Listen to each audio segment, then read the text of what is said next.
And a little plug to Atik Zabinski, who is trying to revitalize the Occupy Media Working Group, specifically to coordinate editors making sense of this huge amount of footage. Live streamers go to events and film for hours, but then to go back through and find those couple-minute clips or the remixes that you can make that actually would get out there further is a laborious task, one which Vlad Teichenberg, who is one of the founding members of the Occupy Media Working Group from Global Revolution Live, also has been working on a project called occupythecoms.cc, which is designed to be a coordination hub for this kind of collaboration. And looking back, again, at what makes some of this content so powerful, and Rebecca and I were just talking about this a little bit before, Upworthy.com curates meaningful visual content as its reason d'etre. When it comes to Occupy Wall Street, do you feel like the visual content, the meaningfulness, or to activists in general, like labor activists, advocacy organizers, what else should they be looking for in this content to make sure it's the kind of thing that will spread in the way that Upworthy is really mastered? Well, one thing that we've found, or at least in my experience in getting these things to share really well, is that you want to try to avoid kind of preaching to the choir. Like, you know, Occupy people and people who care about Occupy are going to watch these videos anyway.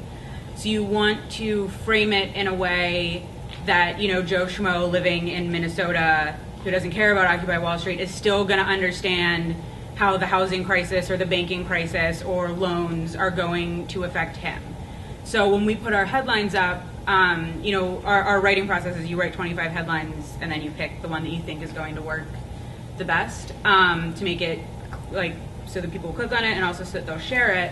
And a lot of times, you know, we say, well, let's take the name Occupy Wall Street out of the headline because people who already have certain assumptions about the movement won't click on this, and once they click on it and watch it, then they'll understand the message, and maybe they won't see Occupy Wall Street as whatever it is the media is saying about it.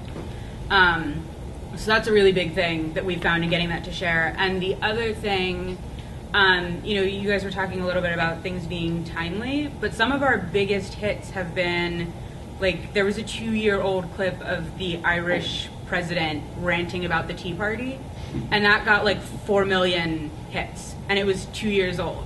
So as long as you frame something in a way that is like still relevant today, people will still watch it. And even though like Occupy Wall Street itself, the Zuccotti Park thing was, you know, not yesterday, if, you know, you edited all that video together and you put it in a way that is like, this stuff is still happening, things still haven't changed, we still need to make stuff happen and people still need to listen to this, that's the sort of thing that could still go viral today. So like timely, you know, it's not always about getting it up fastest. Sometimes it's about waiting and seeing, you know, what the overall story is, and then putting one concise video together that explains all of that, and that people will share because they'll be like, oh, this is just one story and I can share this and I don't need to watch like 800 different remixed videos to understand the story. If you can put it all in one concise video, you know, that shares just as well. The focus on story, I think, is absolutely crucial, and it was one of the things since Occupy was so unique, both in the Wisconsin Capitol occupation, which was very much a labor-driven event, as well as Occupy Wall Street, which was all sorts of different kind of activists.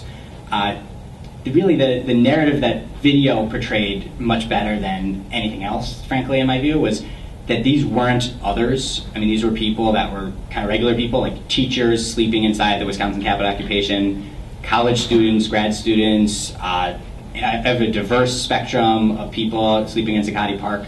When people were able to see and feel a connection to these people, I feel like it really changed the game in terms of how things were viewed. And in that vein, on Messiah's website, rhodespictures.com, you say your goal is to continue to project voices, stories, and ideas into the public media space that are socially conscious, entertaining, and enlightening. Of course, you could do this kind of work in all sorts of spheres, but why do you think video of activist events have been so effective at achieving these goals?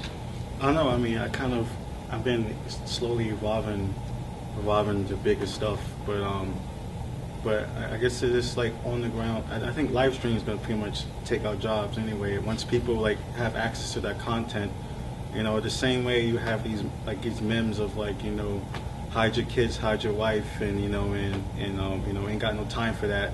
some average person can go in these live stream feeds and pick something out of that and really make something like, you know, viral out of these live stream footage. I think that's gonna be the future of stuff, you know. But when it comes on the ground stuff, I don't know. It's just, I mean, I started filming all the way in January 2011 at the Egyptian Solidarity marches in the UN. I'm still sitting on this footage, so it's a lot of footage. It's gonna be a feature film soon, but.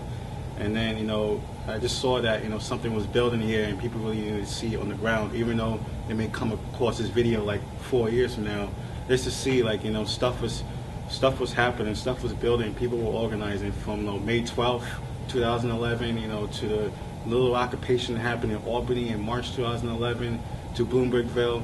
There was a context to what was going on. Like, people were, like, everyday people, wasn't like professional people out there, you know, doing this stuff with everyday people. I just feel that's the most important aspect of it, you know, to see that, you know, it was people who had no politics, people, you know, who, like, you know, just decided to wake up and be conscious and be, like, you know, want to learn more about what's going on, do activism, you know. But do activism, that's just an entry point. Next is to move into, like, organizing and mobilizing within the communities. But activism, I feel this is just one entry point that people can see, and then they can move further into, like, the experience, you know, of the left, you know, do these activist videos, you know. That's the first ground, like, you know, that's on the ground, but then what's next after that? So. And looking at what's next, what's amazing, if you haven't spent much time in live streams, what's fascinating, particularly about some of these successful Occupy Wall Street-based live streams, as well as the ones in Wisconsin, and basically any, all sorts of organizations, political events, people are embracing live stream in a new way just in the last year or so.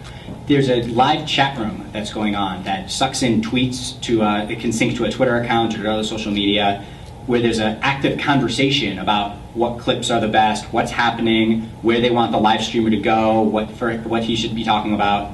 And as the live streamer is filming, let's say on an iPhone or some sort of mobile device, they're able to watch and take part in this discussion. So, like, the audience is contributing to how they film while also creating a record of the best things that he has filmed.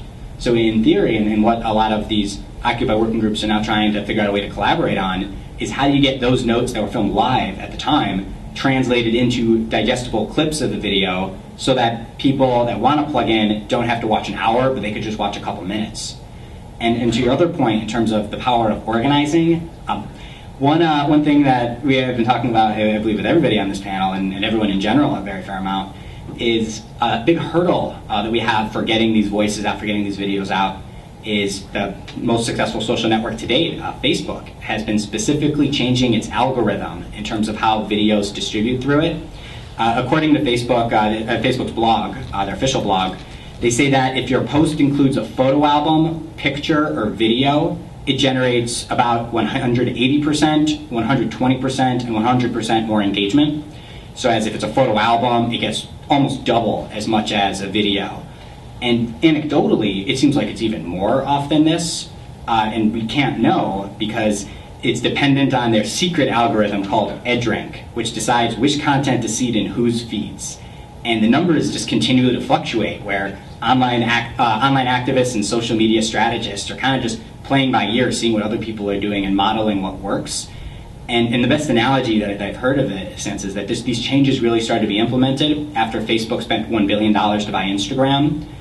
And as Facebook as a company now, it's turning into Instagram is to Facebook as YouTube is to Google, where Facebook is now just this social network for photos. And it's increasingly focusing on them to the extent to which their recent newsfeed redesign had these filters that let you see only photos in your newsfeed, but it doesn't have a similar filter just to see all the videos.